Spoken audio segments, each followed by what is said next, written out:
the category in the Library of Congress is vampires fiction.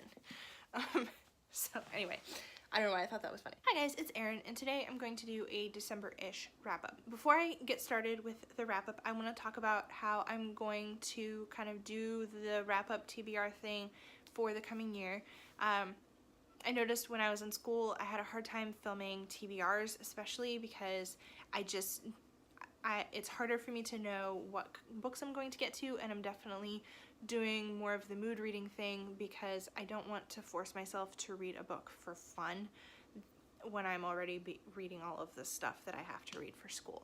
So to that end, I'm not going to do a separate TBR video anymore, but I really like doing wrap-ups, and I think it's useful for me even to just reflect on the things that I'm reading and how I felt about them. And so I am going to continue to do wrap-ups. They might not be quite monthly-ish, but I'll get to them when I can. And at the end of the wrap-up, I'll do a kind of here's what I'm reading, or here's what I would like to read next, and just share one or two books kind of as a like pseudo TBR.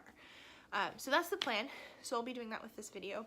This is also my Classicsathon wrap-up. I had a great Classicsathon. I hit all of my challenges, which I'm really excited about. I really enjoyed the opportunity to just read some more classics.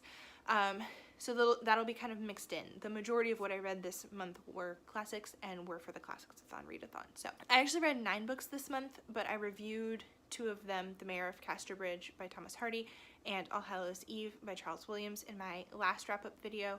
And so I am going to start with the books that I started reading after I spent 10 days doing nothing but write papers and then almost immediately decided to start reading. So since December 14th, I have read, or 13th, I guess, I have read 7 books, which is definitely the best that I have done for a long time. So the first book that I finished for my Classicsathon read was Agnes Gray by Brontë. This was my free choice classic, and honestly I picked it because I wanted to read it, but also because it's super short. I gave this 3 stars. I enjoyed reading it, but I felt like there was a lot of telling, and that made me enjoy it a little bit less than like The Tenant of Wildfell Hall, which I really, really liked.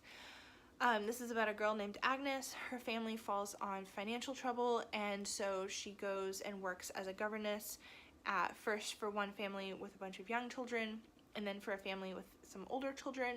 And the story is just about her experiences kind of working through those really challenging situations, and eventually finding happiness, because of course there's a love interest. The love story was really cute. I really liked that part, and I like Agnes a lot. I think she's a very admirable character, even though she's quite young. I think she's 18 when the story starts. It covers quite a few years, actually. This story is apparently based on some of Brontë's experiences as a governess, and it definitely has a kind of political dimension where she sort of shows through Agnes the really just unpleasant situations that governesses are placed in. They're expected to mind these incredibly spoiled children with no backup from their parents, and if they try any kind of discipline, even like raising voices or putting kids in timeout, the kids know they just complain to the parent, and then the governess is at fault. But then the governess is also at fault if the kids misbehave. So what are you gonna do? Who knows? So there's that challenge, and then Agnes moves to work for a different family with older children, and once the boys go to school, she just has these 2 teenage girls to work with, and the oldest girl, her goal in life is to marry somebody rich, even though it makes her really unhappy, and she doesn't get to marry someone she likes.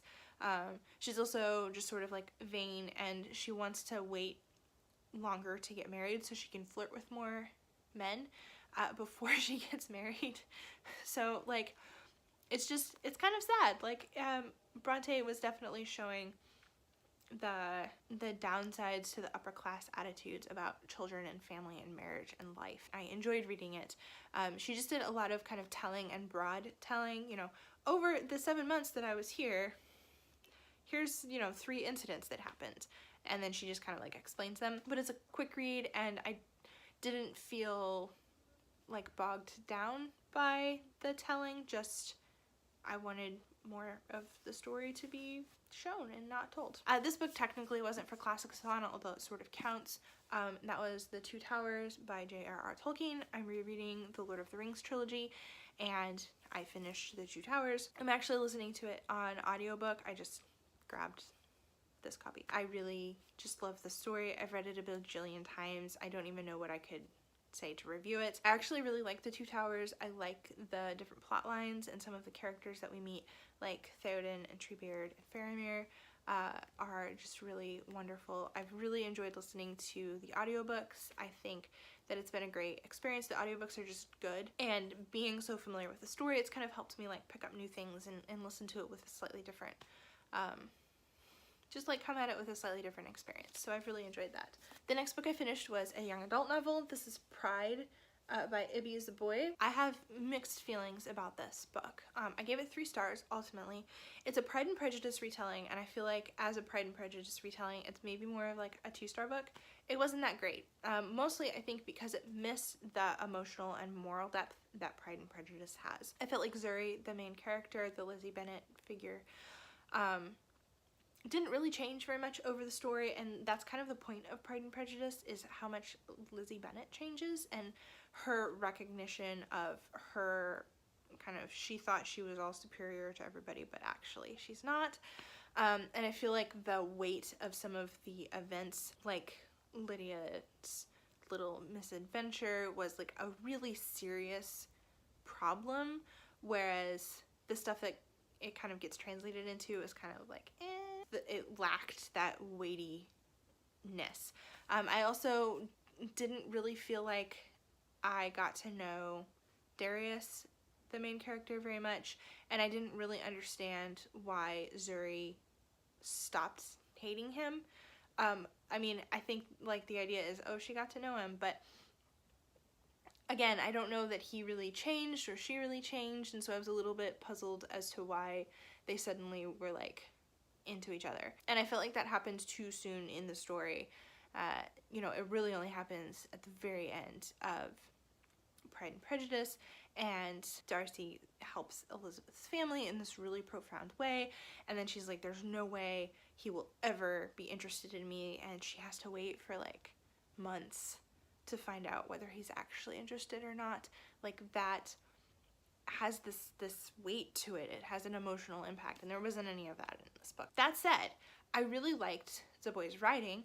I really liked Zuri as a character, and some of the things that she was kind of dealing with in her own life I thought were really interesting, and I kind of wish this almost wasn't a Pride and Prejudice retelling, but just its own original story.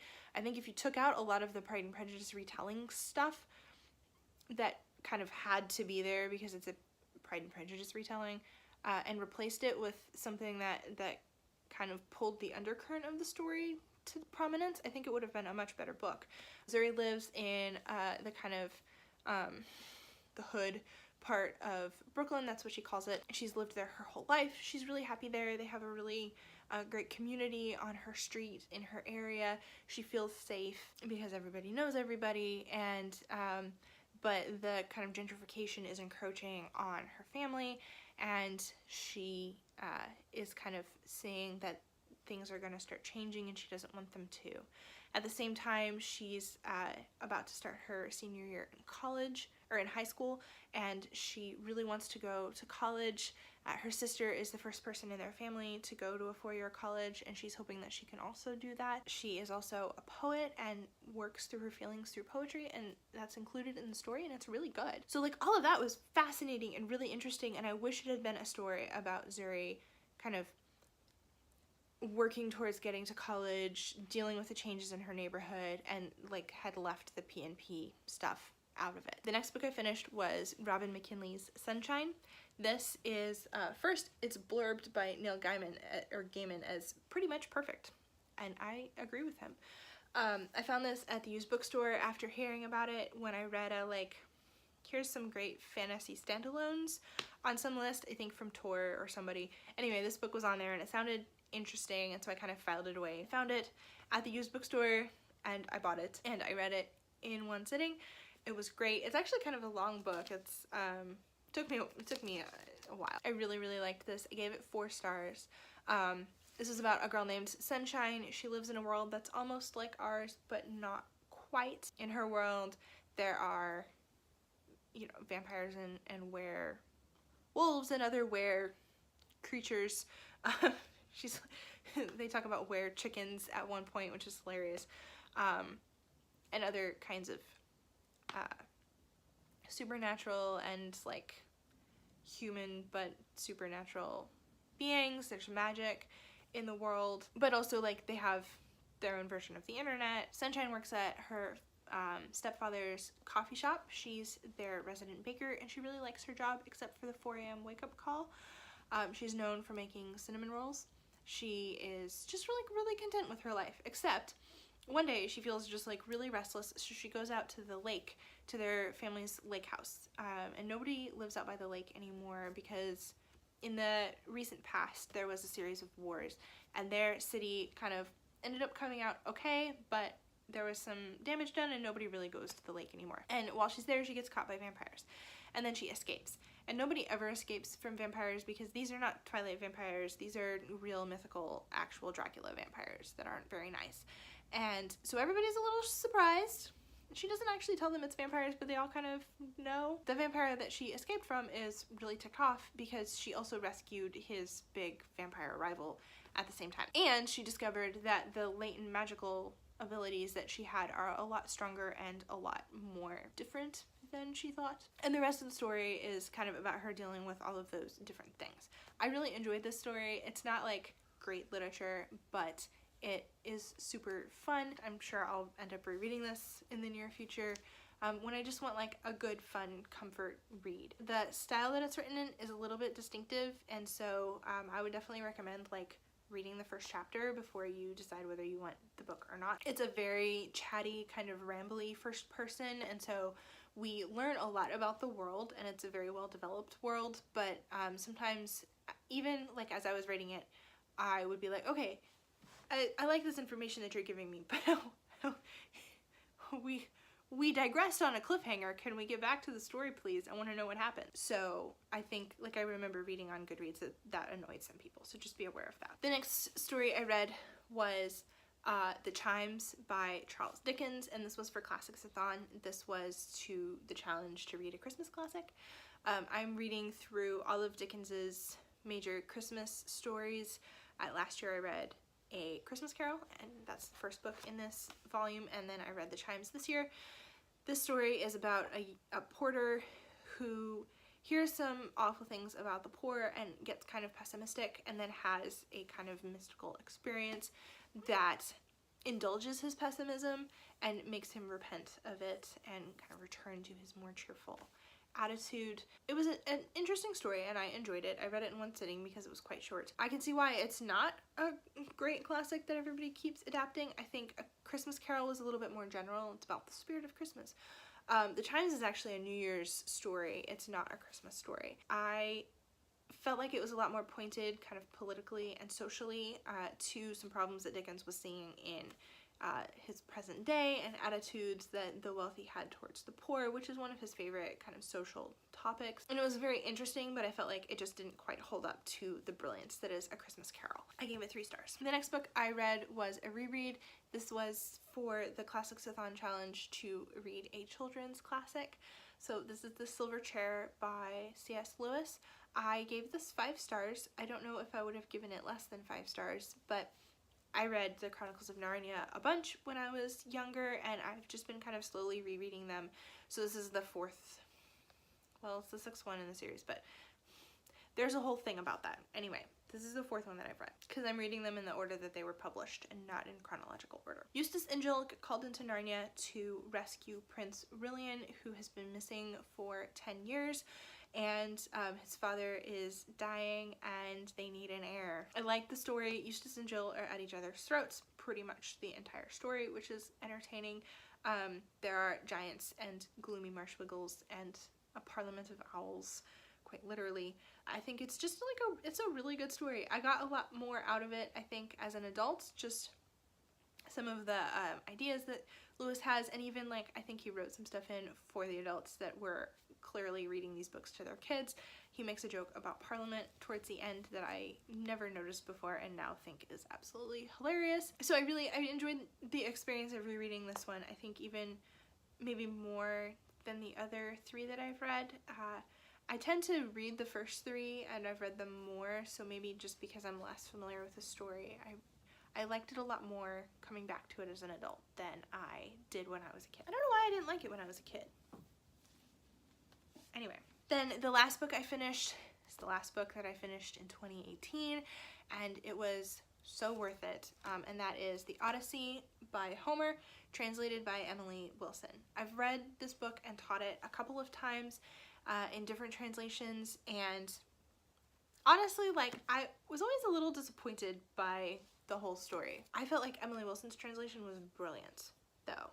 It's very clear, it's very clean, it's written in iambic pentameter, which doesn't feel like rhymey or anything, but just has this really great pace that helps you kind of keep reading. I finished this dramatically faster than I expected to. I was worried I wasn't going to be able to finish it before the end of the year, and by like book 10 I was like, oh, I'm definitely going to finish this.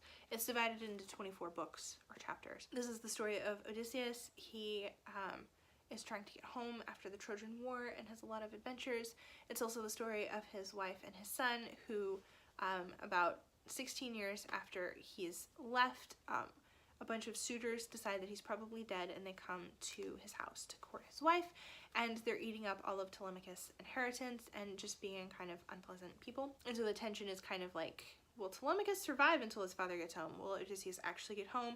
Can Penelope hold out until her husband comes home? Because he's not actually dead, and we know that, but she doesn't know that. In addition to really liking Wilson's translation, I think her introduction is really useful. She talks about some of the things that we as contemporary readers might find problematic and acknowledges the, like, this is a great classic tale, but also, like, there's some problems in it. And so she talks about them instead of, like, sweeping them under the rug or brushing them away or something, which I really appreciate. I also appreciate the way that she translated it. She wanted to make things that other translators who kind of wanted to preserve the, like, greatness of the text had kind of obfuscated.